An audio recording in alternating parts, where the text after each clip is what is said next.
Hello everyone. तो आज हम लोग वर्क एनर्जी पावर का बहुत ही इंपॉर्टेंट पार्ट पढ़ने वाले हैं, work energy theorem.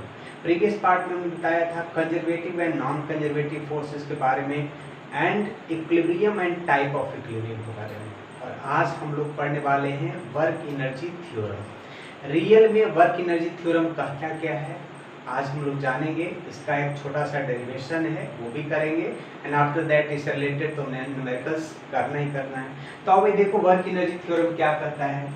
Work energy theorem का कहना है कि work done by total forces, all the forces is equal to change in kinetic energy.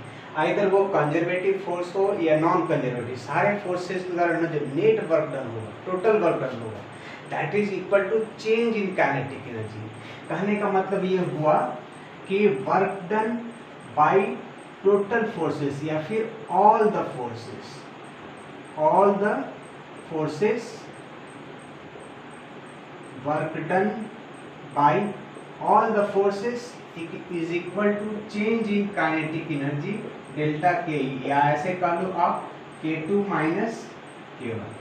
तो वर्क एनर्जी थ्योरम यही कहता है work done bye not only by a single force, by all the forces equal to change in kinetic energy, that is K2 minus K1। आप इसका एक छोटा सा proof देख लो। जैसे हम लोग लिखते हैं W is equal to F into S, एक सिंपल सा प्रूफ देख लो, फोर्स इंटू डिस्प्लेसमेंट, ठीक है।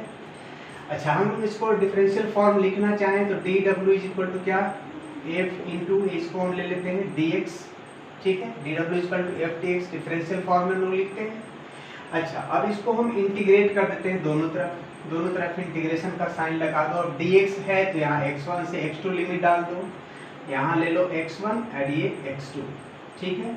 इसको आगे बढ़ाते हैं, इंटीग्रेशन ऑफ dW क्या होगा, W टोटल वर्क डन, ये work done by total forces, all the forces, इधर वो कंजर्वेटिव हो या फिर नॉन कंजर्वेटिव हो, सारे फोर्सेस के द्वारा जो नेट वर्क डन है, total work done, that is change in kinetic energy, ठीक है। अच्छा, इसको आगे बढ़ाते हैं। फोर्स को हम लोग क्या लिख सकते हैं बताना, मास इनटू एक्सीलरेशन लिख सकते हैं एंड इज dx x1 से x2, ठीक है। अच्छा, एक्सीलरेशन को क्या हम लोग लिख सकते हैं, mass into dv by dt लिख सकते हैं, इंटू है dx, ठीक है। आगे अगर फर्दर बढ़े हम लोग फिर से मास इनटू, अच्छा dv बाई dt को हम यहाँ पर कुछ चेंज करने वाले हैं, dv by dx into dx by dt into again ये dx। क्या हम ऐसे लिख सकते हैं, बिल्कुल लिख सकते हैं। हमने dx से डिवाइड किया, फिर dx से मल्टीप्लाई कर दिया, dt था dx। फायदा ये हमको इसमें मिला, ये dx बाई dt जो है ना, ये आपका वेलोसिटी हो गया।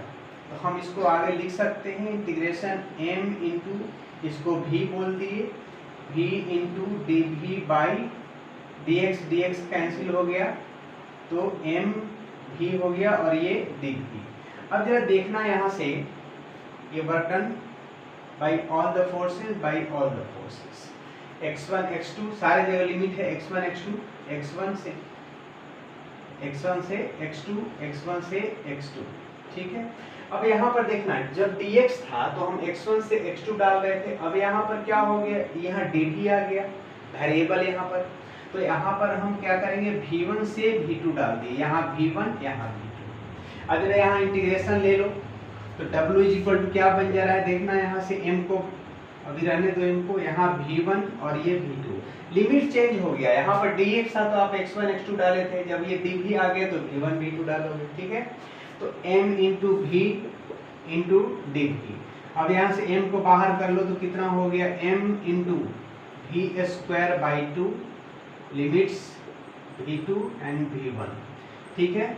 अब यहाँ से क्या आ गया है, इसको सॉल्व कर दो, इसके जगह पर अपर लिमिट, फिर इसके जगह पर लोअर लिमिट, तो हाफ m, यहाँ से ले लो v2 का स्क्वायर माइनस v1 का स्क्वायर, मतलब ये हाफ से मल्टीप्लाई कर दो, हाफ m v2 का square minus half m v1 का स्क्वायर, यही आ गया। तो W इज इक्वल टू क्या हो गया, ये देखो फाइनल काइनेटिक एनर्जी है भाई। काइनेटिक एनर्जी का क्या फॉर्मूला, हाफ mv²। हमने यहाँ v2 लिया है तो ये बाद वाली काइनेटिक एनर्जी है और ये शुरू वाली काइनेटिक एनर्जी है। मतलब कि कह सकते हो कि W is equal to K2 minus K1। ये जो वर्क डन है by all the forces, by all the forces, हमने यहाँ इंटीग्रेट किया था। इंटीग्रेट का मतलब टोटल हो गया फोर्सेस के द्वारा जो वर्क डन है। तो इस तरह से हम एक छोटा सा वर्क एनर्जी थ्योरम का प्रूफ देख लिए कि W इज इक्वल टू अब K2 माइनस K1 होता है, that is change in kinetic energy होता है। ठीक है, कैसे हम लोग किए, W is equal to F into S, simple एक भाषा में कहें अगर वर्क का डेफिनेशन डिफरेंशियल फॉर्म में जाओगे तो dW is equal to F dx। Work निकालने के लिए बहुत सा क्वेश्चंस हम लोग किए हैं इस रूल पर। अब यहाँ पर फोर्स को मास इंटू एक्सेलरेशन डाल दिया, एक्सेलरेशन को dv बाई dt लिखे, dv बाई dt यहाँ पर हमने dx dx किया, dx बाई dt को वेलोसिटी ले लिया, dx dx खत्म, dv वेरिएबल आ गया, dv वेरिएबल आ गया तो आपका v1 से v2 लिमिट हो गया। एंड ऐसे सॉल्व करते करते w equal to K2 minus K1। तो वही चीज हम यहाँ पर लिखे हैं कि work done by all the forces, total work done by all the forces, total work done by all the forces is equal to change in kinetic energy. तो लो भाई एक छोटा सा प्रूफ था, W equal to K2 minus K1, ये proof हो गया कैलकुलस मेथड। ठीक है, और एक सिंपल मेथड में भी आप 9th क्लास में पढ़े थे, क्या था, W equal to 9th class में पढ़े थे। 9th क्लास में W equal to F into S, F into S को क्या लेते थे, भी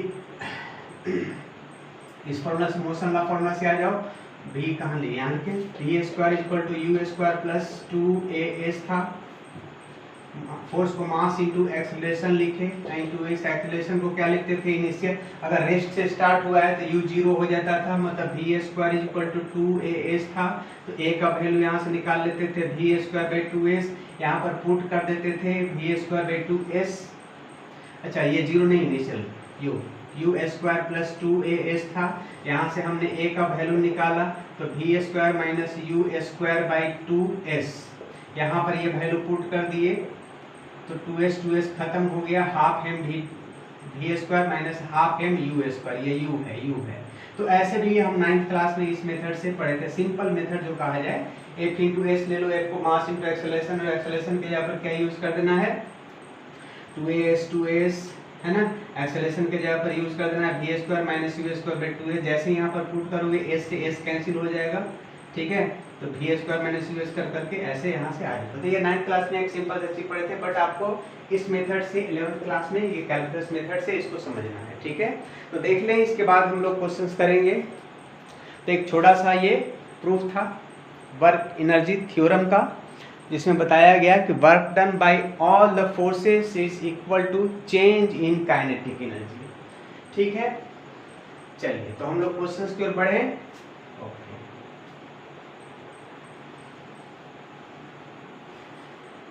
हाँ, तो 9th क्लास में था, बट कैलकुलस मेथड वहाँ थोड़ी नहीं था, वहाँ तो बेसिक सिंपल वे में हम लोग इसको प्रूव किए थे, W equal to K2 minus K1।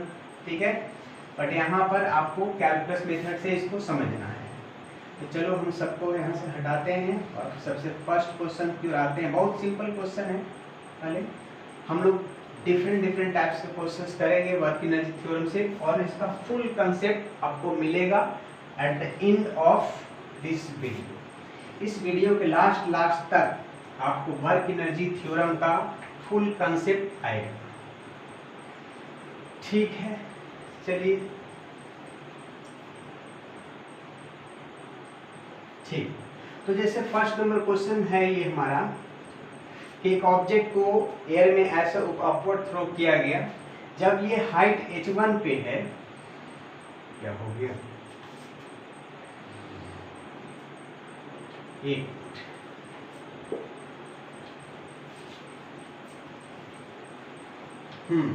तो हम बात कर रहे हैं कि किसी ऑब्जेक्ट को एयर में थ्रो किया गया जब ये हाइट h1 पे है। तो मान लो कि ये हमारा अर्थ है यहाँ पर, ठीक है, यहाँ से h1 हाइट पर, यहाँ से h1 हाइट पर, यहाँ से यहाँ ये h1 हाइट है, h1 हाइट पर इसका वेलोसिटी मान लो v1 है। कितना वेलोसिटी है, v1। किसी ऑब्जेक्ट को यहाँ पर थ्रो किया गया, ठीक है, m मास है इसका। तो यहाँ से हम ऊपर की ओर थ्रो किए एयर में एट हाइट h1, तो इसका तो इसका स्पीड h1 हाइट से किसी ऑब्जेक्ट को एयर में थ्रो किया गया, ठीक है, उस समय स्पीड इसकी v1 थी, और h2 हाइट पर मान लो कि यहाँ पर हाइट h2 है, इसका स्पीड हो गया v2। इस तरफ हम h2 को लिखें, h2 को, अच्छा, h2 हाइट पर इसका स्पीड हो गया v2, ठीक है। हाँ, तो आपको ये बताना है इसमें work done by air resistance कितना होगा। अब इस पे दो तरह का फोर्स काम कर रहा है, एक तो आपका ग्रेविटी काम कर रही होगी और दूसरा एयर रेसिस्टेंस। क्वेश्चंस लिखे यहाँ पर, ये देखो क्वेश्चंस दिख रहा है। हाँ, तो हम बात करें, क्वेश्चंस लिखते हैं, object of mass m is thrown in air from h1, है ना, with स्पीड या वेलोसिटी जो बोल लो, speed v1, its velocity becomes, its velocity becomes v2 when it reaches to h2, ठीक है। फाइंड करना है work done by air resistance, ठीक है। क्वेश्चन को समझ लो, an object of mass m is thrown in air from h1 with speed या वेलोसिटी, यहाँ पर स्पीड, चलो वेलोसिटी लिख देते हैं भाई, दोनों जगह सेम रहेगा। चलो यहाँ पर हमने लिखा velocity v1, its speed become या velocity becomes v2 when it reaches to h2, find work done by air resistance. मतलब कि h1 हाइट से हमने किसी चीज को थ्रो किया, यहाँ से h1 हाइट पर, ठीक है, यहाँ से h1 ये है, ठीक है, यहाँ से किसी ऑब्जेक्ट को मैं मास को थ्रो किया एयर में अपवर्ड, ठीक है, ऊपर की ओर यहाँ से हम फेंके और ये h2 हाइट पर पहुंचा तो इसकी वेलोसिटी हो गई v2। तो आपको बताना है कि यहाँ पर एयर रेसिस्टेंस के द्वारा कितना वर्क हुआ। तो देखो भाई, यहाँ पर दो फोर्सेज वर्क कर रहा है, एक तो वर्क डन है किसके द्वारा होगा, एक तो होगा हमारा ग्रेविटी के द्वारा, प्लस दूसरा वर्क डन किसके द्वारा होगा, एयर रेसिस्टेंस, किसके द्वारा, एयर रेसिस्टेंस, ठीक है, equal to total work done हो गया बाय द फोर्सेस, कौन सा, ग्रेविटी का फोर्स एंड एयर रेसिस्टेंस। तो हम यहाँ लिखते हैं k2 minus k1, k2 minus k1 बोले तो यहाँ पर half m v2 square minus half m v1 square, ठीक है। तो ये करेंगे, पहले हम यहाँ पर ग्रेविटी के द्वारा वर्क निकाल लें।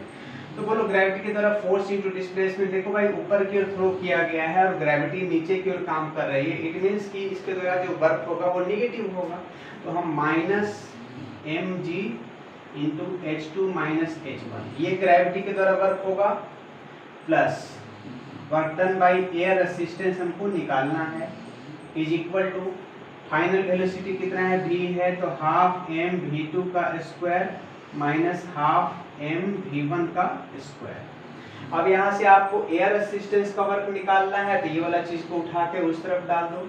मतलब यहाँ लिख सकते हैं work done by air resistance is equal to, ये वाला वैल्यू पहले लिखो, हाफ m v2 का square minus half m v1 का स्क्वायर, और ये जो minus mg into h2 minus h1 है इस तरफ ला करके mg into h2 minus h1। तो यही इसका होगा work done by air resistance.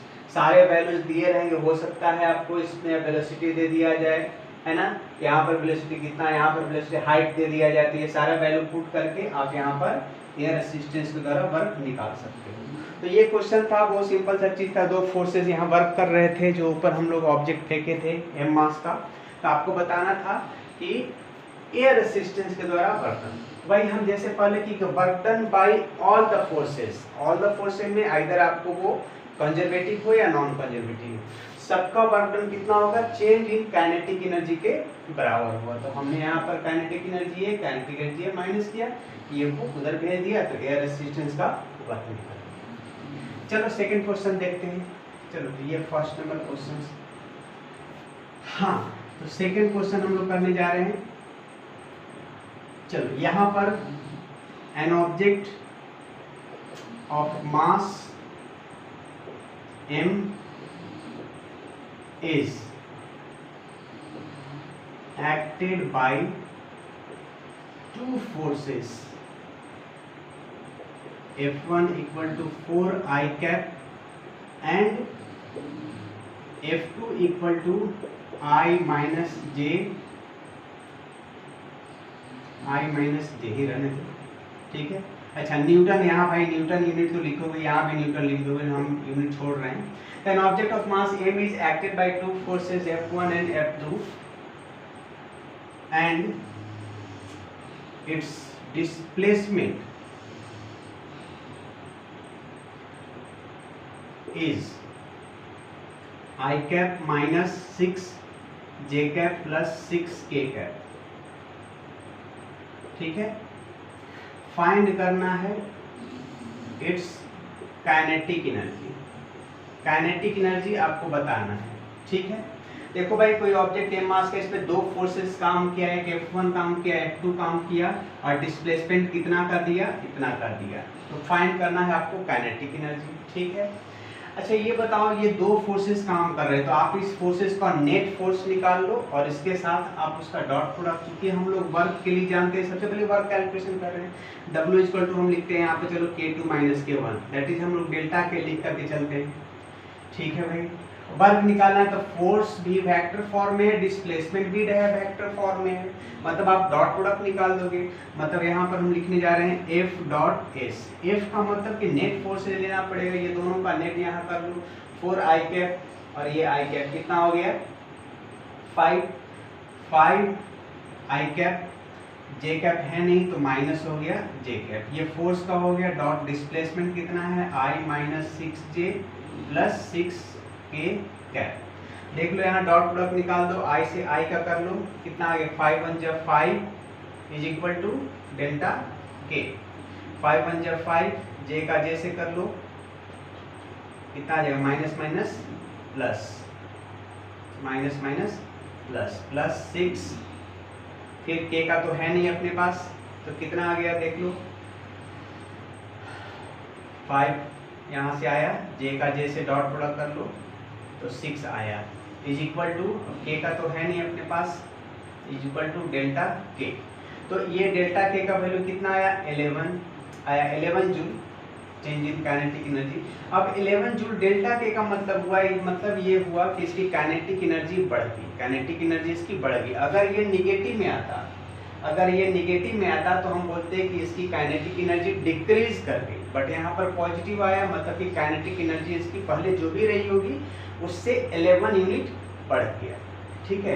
तो इस तरह से हम लोग क्या कि F1 F2 दो। हाँ, एक और तरीके से कर सकते हो इसको, इसके साथ इसका डॉट प्रोडक्ट प्लस इसके साथ इसका डॉट प्रोडक्ट, वैसे करके बना सकते हो।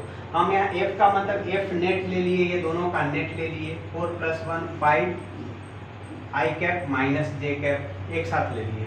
आप ऐसे भी कर सकते हो, F1 के साथ इसका डॉट प्रोडक्ट, ठीक है, प्लस F2 के साथ फिर से डिस्प्लेसमेंट का dot product equal to delta K। ऐसे भी आप कर सकते हो, आंसर एक ही आना है। हमने एक साथ ही फोर्सेस को नेट कर लिया, तो आप ऐसे करके देखो, आंसर सेम आना है भाई। इसका इसके साथ डॉट प्रोडक्ट निकालोगे तो 4 1 जा 4 ही होगा, यहाँ पर 4 मिला, ठीक है।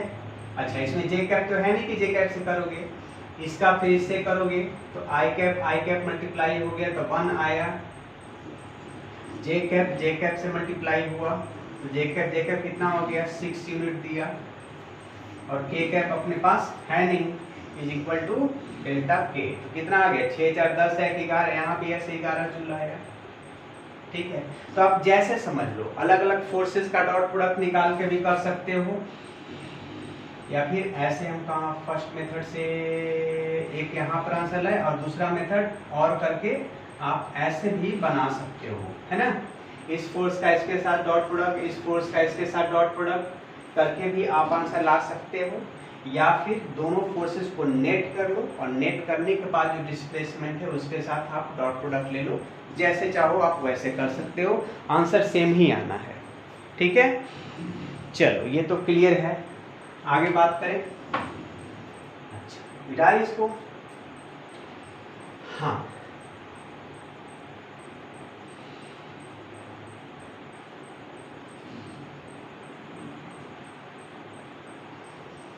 ठीक है भाई, नेक्स्ट क्वेश्चन है हमारा, बहुत इंपॉर्टेंट क्वेश्चन है, पेंडुलम बेस्ड क्वेश्चन है। देखो डिफरेंट टाइप का सवाल करेंगे हम लोग, है ना। तो देखो एक पेंडुलम बेस्ड क्वेश्चन करवाते हैं, बड़ा ही अच्छा क्वेश्चन है, अक्सर लोग ये करवाते हैं क्वेश्चन, बहुत इंपॉर्टेंट क्वेश्चन है। ठीक है, मेरा बोर्ड में ही दिक्कत हो जाता है, एक बार रब करने के बाद। हाँ चलिए ये हो गया। तो हमारा क्वेश्चन ये है कि कोई एक मास इस तरह से, इस सपोर्ट से, ये कोई सपोर्ट है, यहाँ से कोई मास हमने ऐसे यहाँ पर स्पेंड किया, m मास है, ठीक है। अच्छा इस पर एक हम लोग एक्सटर्नल फोर्स लगाए F लगने की वजह से ये हुआ कि ये ऐसे मूव करते करते इस पोजीशन में आ गया, यहाँ पर आ गया, ठीक है।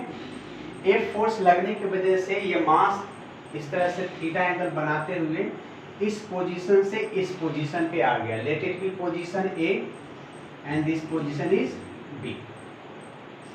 आपको बताना है कि यहाँ पर work done by this force कितना है।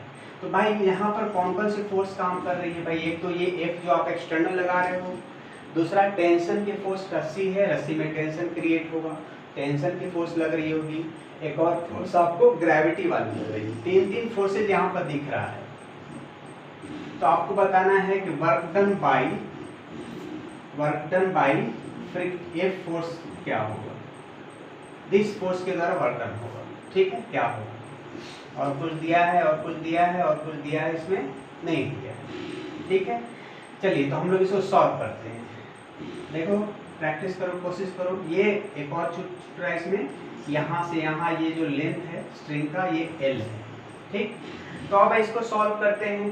तो यहाँ पर कौन कौन से फोर्स है, work done by this force plus work done by gravity plus work done by यहाँ पर ये आपका tension force, work done by tension is equal to delta K हम लोग लिखने वाले हैं, ठीक है। अच्छा तो इसका तो हमको निकालना है, ये दोनों सॉल्व कर ले, ये दोनों सॉल्व करके। हाँ दूसरी चीज और, ये इनिशियली रेस्ट पे थी, ठीक है, हमने F फोर्स मारा और कुछ समय के लिए जा करके यहाँ पर क्या होगा, रुकेगा एंड उसके बाद फिर से रिटर्न आएगा। अब इनिशियल यहाँ पर रेस्ट में था, ये मास इनिशियली रेस्ट में था, मतलब वेलोसिटी 0 है। यहाँ पर आने के बाद फिर से कुछ समय के लिए रेस्ट में आया, मतलब चेंज इन काइनेटिक एनर्जी यहाँ से तो क्लियर हो गई कि 0 बाई, यहाँ पर वेलोसिटी 0, यहाँ पर फाइनली 0, तो चेंज इन काइनेटिक एनर्जी 0, इतना तो क्लियर है। सवाल है अगर इस दोनों का हम वर्क निकाल लें तो आपको इसका वर्क निकल जाएगा।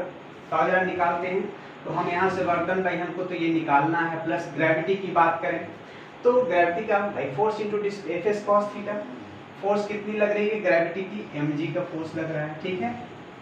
अच्छा फोर्स इंटू डिस्प्लेसमेंट कितना का हो, देखो अभी यहाँ था, इस लेवल में था और अभी इस लेवल में चला गया, मतलब इतना का डिस्प्लेसमेंट हुआ। इसको सोचो बात को, अभी यहाँ मास था, इस लेवल में था, ऐसे हमने यहाँ से फोर्स लगाया, यहाँ पर आया, मतलब इतना का डिस्प्लेसमेंट दिख रहा है।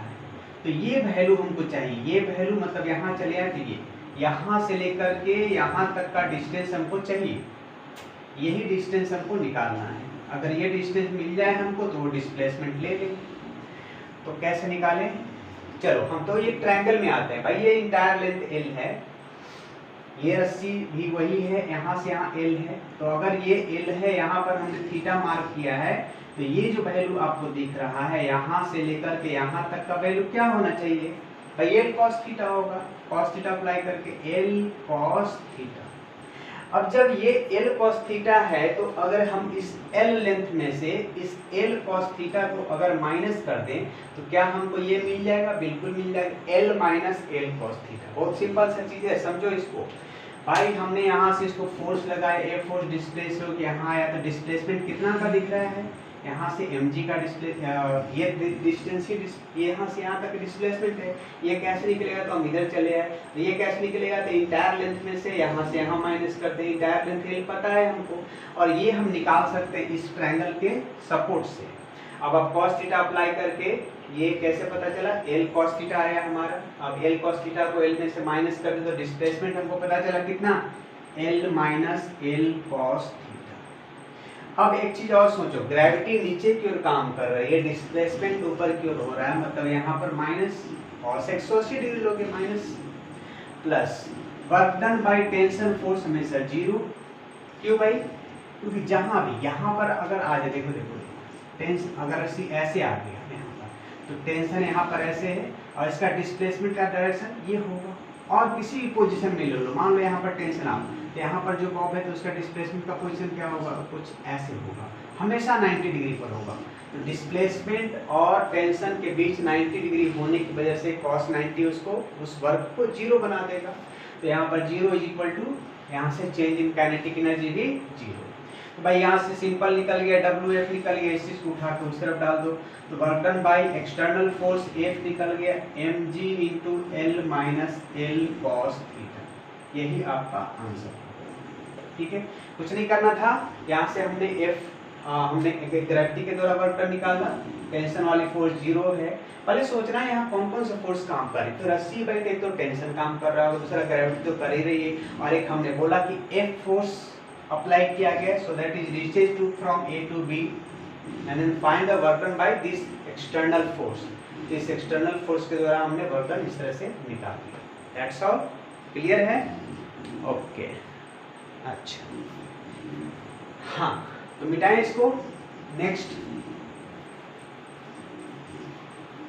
ठीक, तो नेक्स्ट हम लोग करने जा रहे हैं एक कर्व पाथ का है, बड़ा इंपॉर्टेंट क्वेश्चन है, देखो जरा उसको। हाँ, तो नेक्स्ट ये है, एक कर्व पाथ है, मान लो ऐसे एक कर्व पाथ है, यहाँ पर एक कर्व पाथ है जो कि फ्रिक्शन लेस है, और यहाँ से कुछ ऐसे एक फ्लैट पोर्शन है, मान लो कि यहाँ से यहाँ तक फ्लैट पोर्शन है, ठीक है, और इसका कोफिशिएंट ऑफ फ्रिक्शन दिया हुआ है म्यू के, दिया हुआ है 0.2, ठीक है। हॉरिजॉन्टल पोर्शन जो कि फ्रिक्शन है, इसमें कोफिशिएंट ऑफ काइनेटिक फ्रिक्शन है 0.2 दिया हुआ। अच्छा,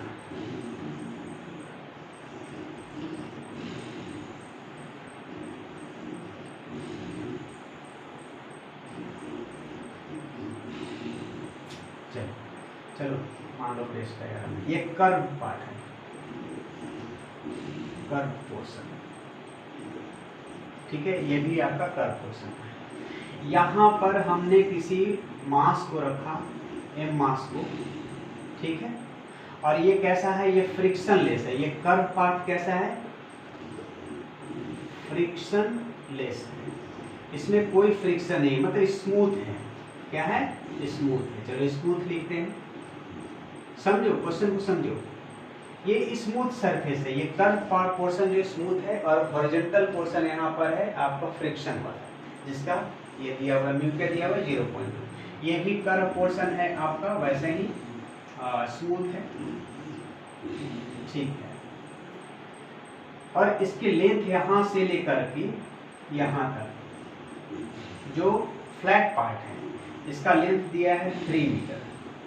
अच्छा, और यहाँ से इस लेवल से h हाइट पर, ये हाइट की अगर बात करें तो ये हाइट यहाँ से यहाँ दिया है h is equal to 1.5 meter, 1.5 metre.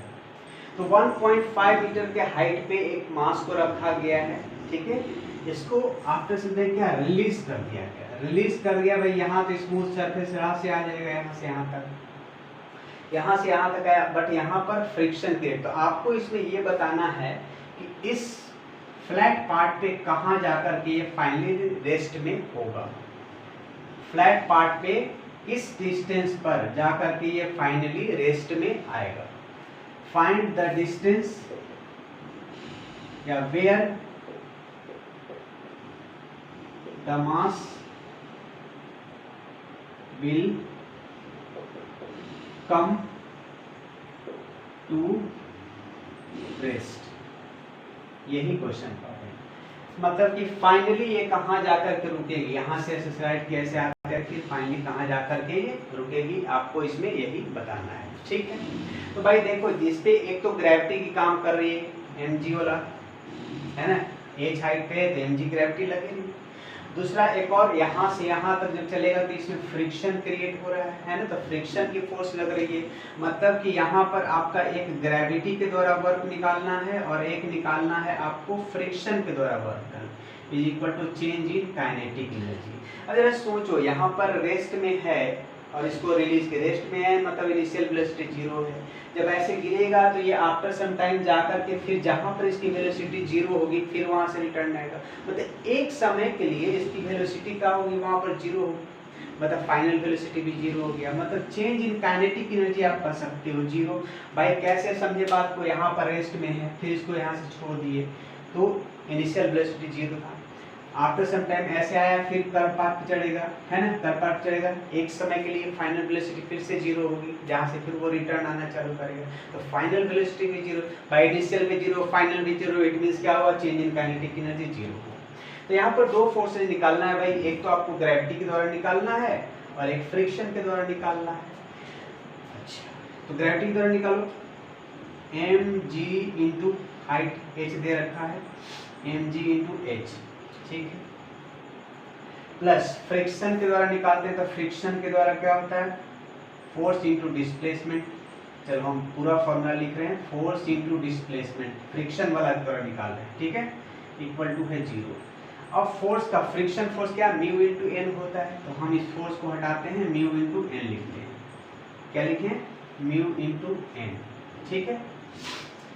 अच्छा, एन का मतलब अब जैसे ये मास यहाँ पर आ जाएगा एन, तो इसका नॉर्मल रिएक्शन किसके बराबर होगा, mg के बराबर होगा, तो इसको भी हटाते हैं और यहाँ पर डालते हैं mg डालते हैं, ठीक है।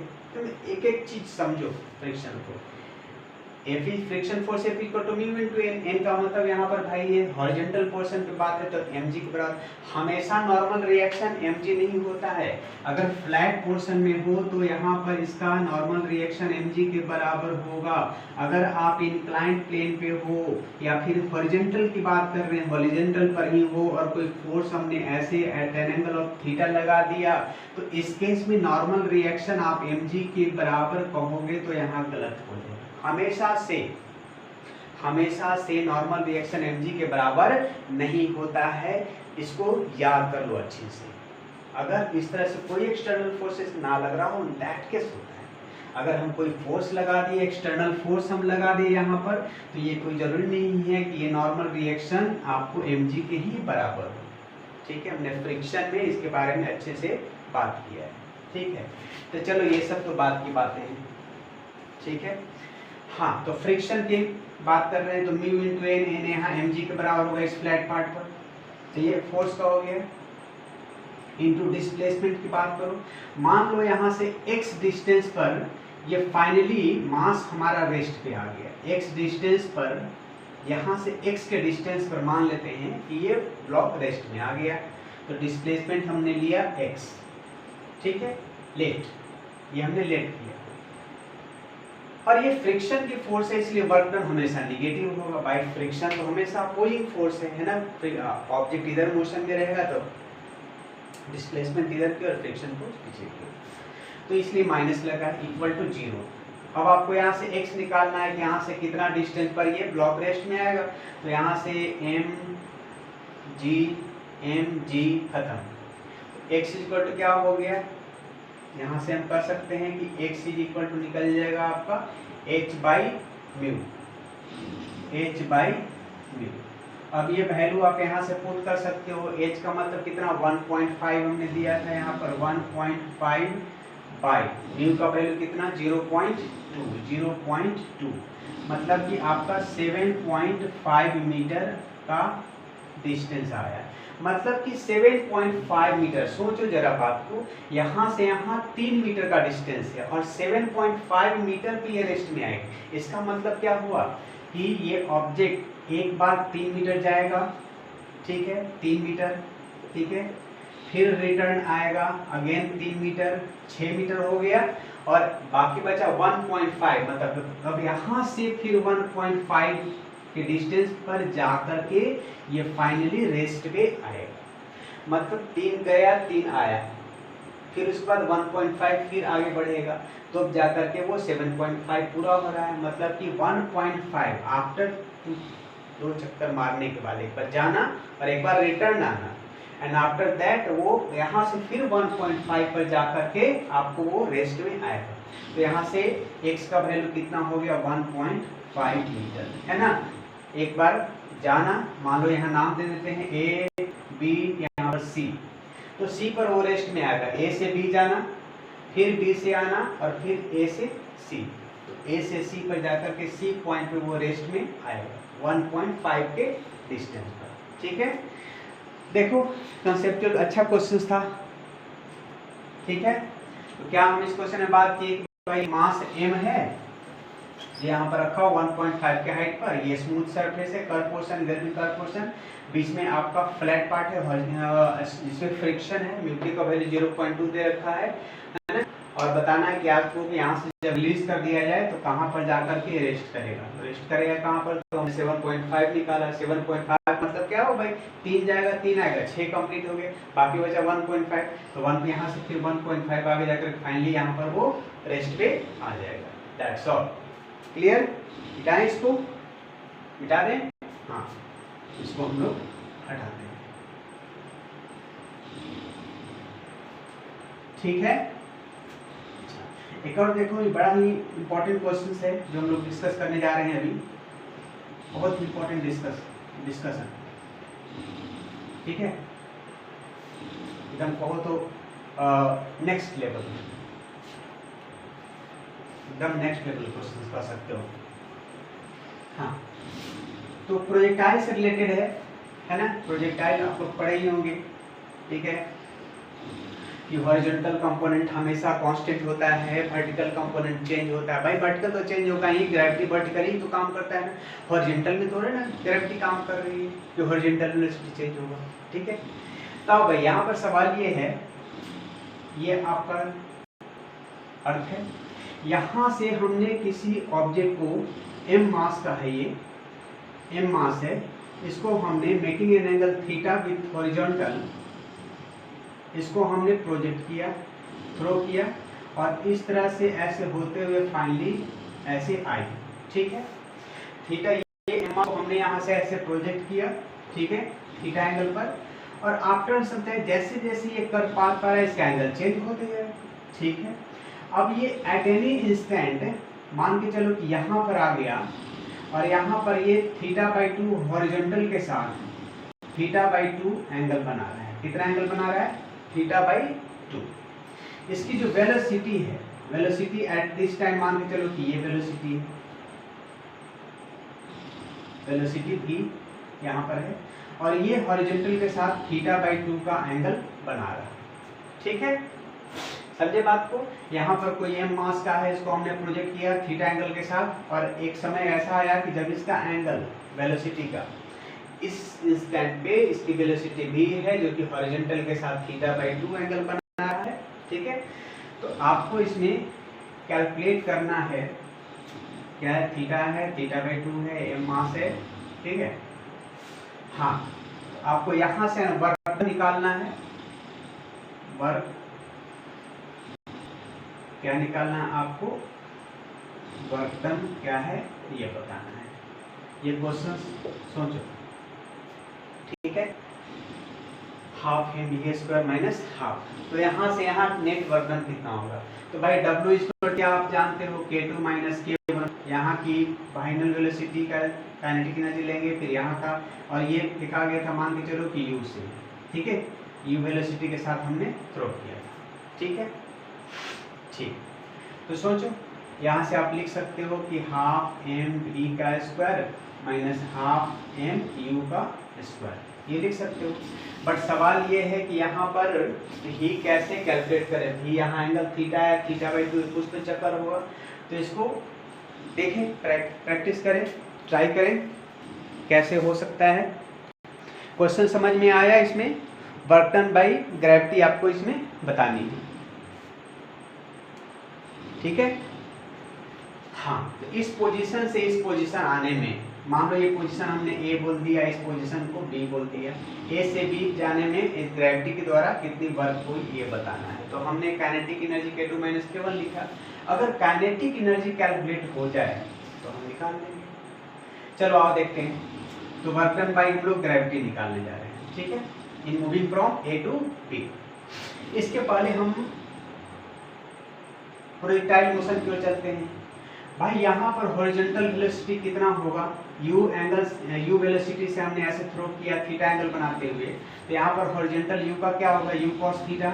मतलब कि आप लिख सकते हो कि यहाँ से you cos theta horizontal velocity. यहाँ पर हॉरिजॉन्टल वेलोसिटी कितना होगा भाई, ये वेलोसिटी यहाँ पर v है, तो हॉरिजॉन्टल में चले जाओ उधर की ओर, क्या होगा v cos theta by 2, v cos theta by 2, ये दोनों क्या होगा, बराबर होगा। सोचो बात को, समझो चीज को। भाई हम यहाँ से हॉरिजॉन्टल वेलोसिटी लिए थे u cos थीटा, और यहाँ पर हॉरिजॉन्टल वेलोसिटी v के हिसाब से लिए तो v cos थीटा बाई 2। और हॉरिजॉन्टल वेलोसिटी हमेशा सेम होता है, तो यहाँ का जो हॉरिजॉन्टल वेलोसिटी है, यहाँ का जो हॉरिजॉन्टल वेलोसिटी, दोनों को इक्वल कर दिए। आप यहाँ से v इक्वल टू देख सकते हो क्या आएगा, तो v इक्वल टू आ गया u cos theta by cos theta by 2, ठीक है। तो यही v का वैल्यू हम यूज करेंगे यहाँ पर, यहाँ ये देख रहे हो v, अच्छा, और u क्या है, u cos थीटा है, u इनिशियल हॉरिजॉन्टल में लेना है हमको भाई, यहाँ हॉरिजॉन्टल का, यहाँ हॉरिजॉन्टल का।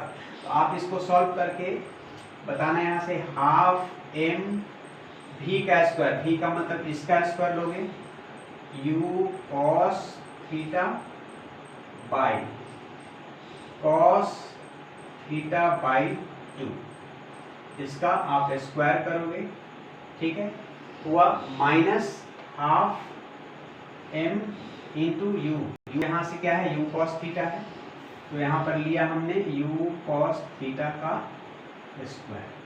बस इसको आप सॉल्व करो, क्या होगा, u स्क्वायर यहाँ से कॉमन कर सकते हो, हाफ m कॉमन कर सकते हो, और यहाँ से देख लो, यहाँ से क्या किया, यहाँ का हॉरिजॉन्टल वेलोसिटी, यहाँ का हॉरिजॉन्टल वेलोसिटी, दोनों इक्वल किए, v का फॉर्मूला बना लिया, u cos थीटा, क्या है ये, u है, v नहीं है, u है, u है ना, u, ठीक है।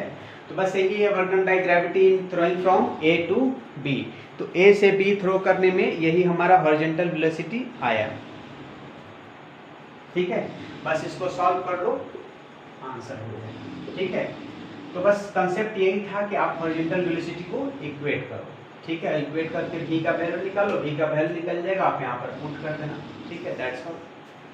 मिटाएं इसको, देख लो, क्लियर है, कंसेप्ट क्लियर है ना।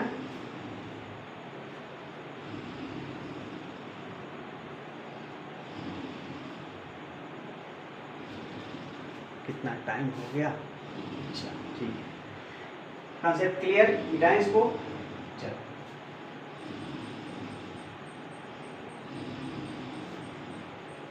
हम यहाँ से सॉल्व कर सकते हो, कॉमन उमन लेकर के सॉल्व कर सकते हो इसको। मेन चीज हमने डिस्कस किया आपसे, क्या करना है, ग्रेविटी के द्वारा वर्क डन कैसे निकालेंगे,